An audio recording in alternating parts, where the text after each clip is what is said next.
പ്രബോധന രംഗത്ത് പുത്തനുണർവുമായി ലൗദി ഖുർആൻ masters club അവതരിപ്പിക്കുന്നു രാത്രി സന്ദേശം. എന്നും രാത്രി 9 മണിക്ക് യൂട്യൂബിലൂടെ പ്രസംഗ പരിശീലന കളരിയിലെ പഠിതാക്കൾ നിങ്ങൾക്കായി ഒരുക്കുന്നു.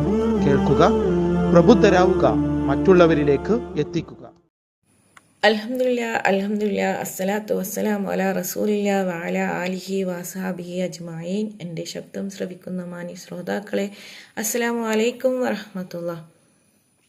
ഇന്ന് ഞാൻ ഇവിടെ പറയാൻ ആഗ്രഹിക്കുന്ന വിഷയം ഖുർആനും ഹദീസും ആണ്. ഒരു മുസ്ലിമിൻ്റെ ജീവിതത്തിൽ ഏറ്റവും വലിയ മാർഗദർശനം ഖുർആനും മുഹമ്മദ് നബി സല്ലല്ലാഹു അലൈഹി വസല്ലമയുടെ ഹദീസുമാണ്.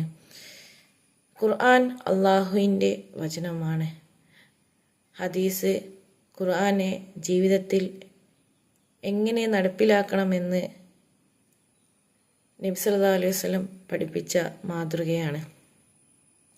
ഖുർആനിൽ അള്ളാഹു പറയുന്നു, ദാലിക്കൽ കിതാബു ലാ റൈബ ഫീഹി ഹുദൽ ലിൽ മുത്തഖീൻ. ഇത് യാതൊരു സംശയവുമില്ലാത്ത ഗ്രന്ഥമാണ്, സൂക്ഷ്മത പാലിക്കുന്നവർക്ക് മാർഗദർശനവുമുണ്ട്. ഈ ഒരു ആയത്തിൽ തന്നെ നമുക്ക് മനസ്സിലാക്കാം, ഖുർആൻ വെറും ഒരു പുസ്തകമല്ല, അത് ജീവിതത്തിൽ പഠിക്കുകയും പ്രവർത്തിക്കുകയും അതനുസരിച്ച് പ്രവർത്തിക്കുകയും ചെയ്യുന്നതിനുള്ള ഏറ്റവും വലിയ മാതൃകയാണെന്ന്. മുഹമ്മദ് നബി സല്ലല്ലാഹു അലൈഹി വസല്ലമയുടെ ജീവിതത്തിൽ നമുക്ക് ഉത്തമ മാതൃകയുമുണ്ടെന്ന് ഖുർആൻ നമ്മെ മനസ്സിലാക്കി തരുന്നു. ലഖദ് കാന ലക്കും ഫീ റസൂലില്ലാഹി ഉസ്വത്തുൻ ഹസന. അള്ളാഹുവിൻ്റെ ദൂതനിൽ നിങ്ങൾക്ക് ഉത്തമ മാതൃകയുണ്ട്. അതുകൊണ്ട് തന്നെ നമുക്ക് ഹദീസിൻ്റെ പ്രാധാന്യം വ്യക്തമാക്കാം. അതുപോലെ തന്നെ ഖുർആനിൽ വേറൊരു സ്ഥലത്ത് അള്ളാഹു പറയുന്നു, വമാ ആതാകുമുർ റസൂലുള്ളാഹി ഫഖുദൂഹു വമാ നഹാകും അൻഹു ഫഅൻതഹു. റസൂൽ നിങ്ങൾക്ക് നൽകുന്നതെന്തോ അത് സ്വീകരിക്കുക, അദ്ദേഹം വിലക്കിയതിൽ നിന്ന് നിങ്ങൾ അകന്നു നിൽക്കുക.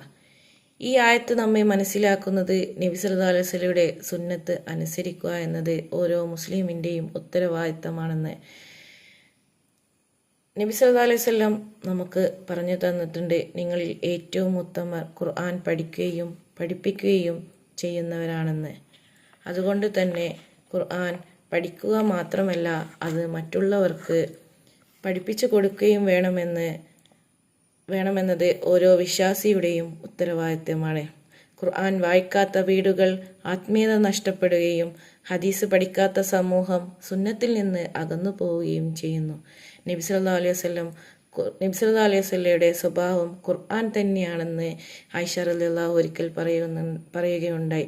അതുകൊണ്ട് തന്നെ നാം സംസാരിക്കുമ്പോഴും ഇടപഴകുമ്പോഴും ഖുർആൻ്റെയും ഹദീസിൻ്റെയും മൂല്യങ്ങൾ പാലിക്കണമെന്ന് നാം ഓർമ്മപ്പെടുത്തുന്നു. സമൂഹത്തിൻ്റെ നന്മയും കുടുംബത്തിൻ്റെ സമാധാനവും വ്യക്തിയുടെ വിജയവും ഖുർആനെയും സുന്നത്തിനെയും മുറുകെ പിടിക്കുന്നതിലാണെന്ന് നമുക്ക് മനസ്സിലാക്കാം. അള്ളാഹു ഖുർആൻ വായിക്കുന്നവരിലും അതുപോലെ തന്നെ അത് മനസ്സിലാക്കി അതനുസരിച്ച് പ്രവർത്തിക്കുന്നവരുടെ കൂട്ടത്തിൽ നമ്മെ ഉൾപ്പെടുത്തട്ടെ എന്ന് പ്രാർത്ഥിച്ചുകൊണ്ട് വാഹിർ ദഅ്വാനാ അനിൽ ഹംദുലില്ലാഹി റബ്ബിൽ ആലമീൻ. അസ്സലാമു അലൈക്കും വറഹ്മത്തുള്ളാഹി.